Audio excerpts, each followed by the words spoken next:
मीना, ए मीना, अरे गजब पाड़ू यार। अरे कमाल के मेहरारू हो तू। बतावा हमारे मेहमान आए हमारे बिजनेस पार्टनर हो, उनके घर जाइला, उनके मेहरारू बना के कितना जबरदस्त तरीके से खियावे और तू यहाँ नौटंकी करता रहो। चिकन नैनवे को बनावा। ए जी देखी ना हमर तबीयत खराब बा, हमरे से खाना ना बनी। तो हर तबीयत खराब हो गजब करता हूँ। देखी ना 104 डिग्री 104 डिग्री बुखार, खाली खाली ड्रामा मत करा यार। देखी ना कपाल। देखा भाई, हम तो सीधे का हाथ जोड़त हई, तो से हमारे एकदम करेजा भर गए हो। हम तो रो मत तो के हम कोनो सेवा खातिर में कोनो हमार कमी हो। मेहमान आलो, बेइज्जती मत करो। खाना बनावा मत 10 मिनट के अंदर यार। देखिए अब खाना उना अरे चुप रहो यार, बनाओ। हम ना बनावे, हमर तबीयत खराब बा। तो खाली ये लोग के बना के खियावत रही। तबीयत खराब बा तो डॉक्टर की ले जाके नखन दिखावत। झोला छाप डॉक्टर से ले जाके दिखा देलन। काले से कहो तनी के ले चल के बढ़िया डॉक्टर से दिखावो, तो नखन दिखावत। खाना बनावे खातिर चार टाइम हैरान करो तरन की खाना बनाओ, ना बनावे खाना। देखो तनी का बोली ए बिना, अरे यार तू बेदिन हम का हो, तोर सुनाए ना पड़ा तो हम कहत हई। ए जी हमर सर्दी से नु पूरा नाक जुकाम हो गइल बाटे, पूरा आंख हमर खुलत नहीं, हमर तबीयत खराब हो गइल बा। हमरा से कुछ ना होई, हमसे काम मत करवाई। इस सजे और श्रृंगार करे में तोहार तबीयत खराब ना रहा। जुड़ा बाढ़े में झगड़ा झप्पल लगावे में मारे एकदम हीरोइन मती चमकत है। ये मन तोहार तबीयत खराब ना भइल रहा। खाना बना के जब कहता भैया ई मेहरारू के तो एक ड्रामा शुरू हो जाला। खाई 3 थरिया, काम कुछ ना करी, आधा काम तो हम करी ले बाबू। क्यों मेहमानों मन आया तब कहिले से खाना बनावे के ना तेकर सारा काम हम करीला। खाना हम बनाला, चिकन ला के रख देले। कुल ड्रामा एक चिकन में होता, खाई सबसे ज्यादा 8 रोटी 9 रोटी अकेले खाली। ए जी देखी झूठ मत बोली, काहे इतना झूठ बोलेनी? लाली लिपस्टिक ना लगाए तबो रहुआ मारे कि घर में फुहारी खानी रहती है। ए साड़ी नया साड़ी कपड़ा ना पहने तो कहत कि हमर नाम हंसवावती है। और जब लाली लिपस्टिक लगा लेता नहीं ओहो में रहुआ खुश नहीं की। भैया कुल गलती हमार हो, तोहार ना हो। तू तो एकदम सही बाड़ू, ठीक हो। लेकिन अब जो हम कहते हुए कहता हमारे मेहमान बैठल हो, खाना बना दे। रहुआ कुछो कोई हम खाना ना बना। 10 मिनट के टाइम देता हूं, 10 मिनट के खाना बना। चप्पल से मार तो के चप्पल से बना। खाना ना बनाए तो ना बनाए, हमरा से उठल जात नहीं कि हम खाना के न बनाए।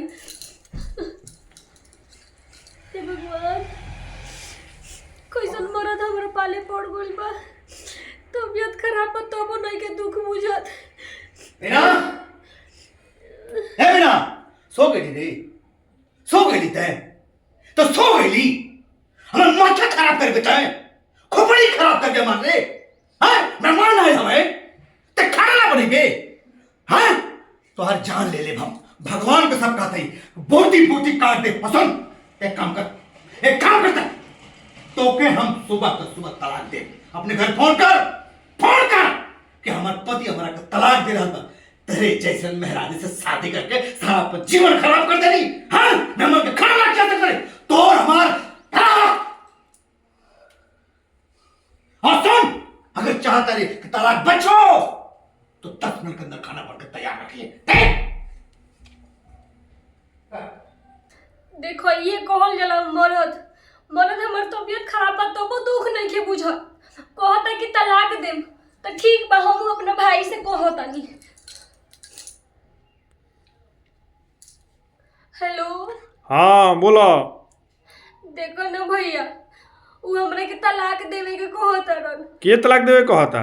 के तलाक दी, केकरा से तलाक होइता? जीजा तलाक देवे के कहतरन। अच्छा उनको इतना ही हिम्मत। हो देखो ना, हमारा आज 8 दिन से तबीयत खराब बा। कहनी है कि हमरा से आज खाना पीना ना बनी, रहुए बना ली। तो कहतरन कि ना तोरा खाना बनाही के बा। सुन ना, उनकर मन ढेर बढ़ गइल बा, उनकर तनी व्यवस्था लगाओ। व्यवस्था? हाँ कैसन व्यवस्था? जोन तोरा के उपाय कर दो नु, उहे उपाय ते उनकर कर दे आज। उपाय? उ तो हमरा के मारे लन, तो हम उनका के मारी। तमे डरात का बारे? तेहू ध के कस के लगा दे बोझा उनका के। ना भैया, कोई हमरा के मारे लगी तो बड़ी मार मारेला। अरे डर के भगाओ, आपकी हिम्मत बांध। आवो तरन घरे नु तो हिम्मत टाइट क के आ जेंग तोरा के पीटेलन वहीं कस के उनका के हुक दे आज। देख के होश में आ जाता रहनू। अरे भैया तलाक दे दी हम तो कहाँ जाए? अरे वो कुछ ना करे हम जानता नहीं, तो यही उपाय कर आज। दौड़ के भगाओ। ठीक बा, आज मारे मुकरा के एकदम मार। आवे दो। ठीक बा। आवे दो, आज बड़ी मार। ठीक बा, मार के फोन करिए। ठीक बा, रखो। मीना, ए मीना, अरे फोन भी बतिया रे।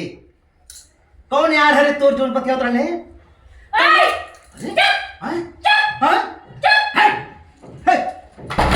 क्या करता है रे? अरे ये क्या करता है? तहार हम ड्रामा आज 8 दिन से देखो तनी। हाँ। हमर तबीयत खराब बा तो कहत तनी कि ले चल के डॉक्टर से दिखा दो, तो तू डॉक्टर से नहीं खा दिखाओ। ऊपर से आके जबरदस्ती करता रहा कि खाना बना दे, चिकन बना दे, तू खइबा। 10 आदमी के बुला के लिया के घर में बैठइबा कि खाना बना के खियाओ। हम खाना बना के खियाइया मरी, और ऊपर से कहत रहा कि खाना ना बनेबे तो तलाक दे दे। तलाक दे के दिखाओ। तलाक दे के दिखाओ। दिखाओ तू तलाक दे। अरे भाई,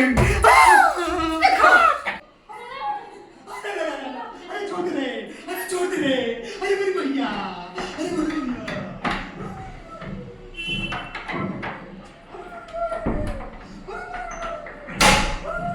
चलो चल जाकर खाना बनाओ।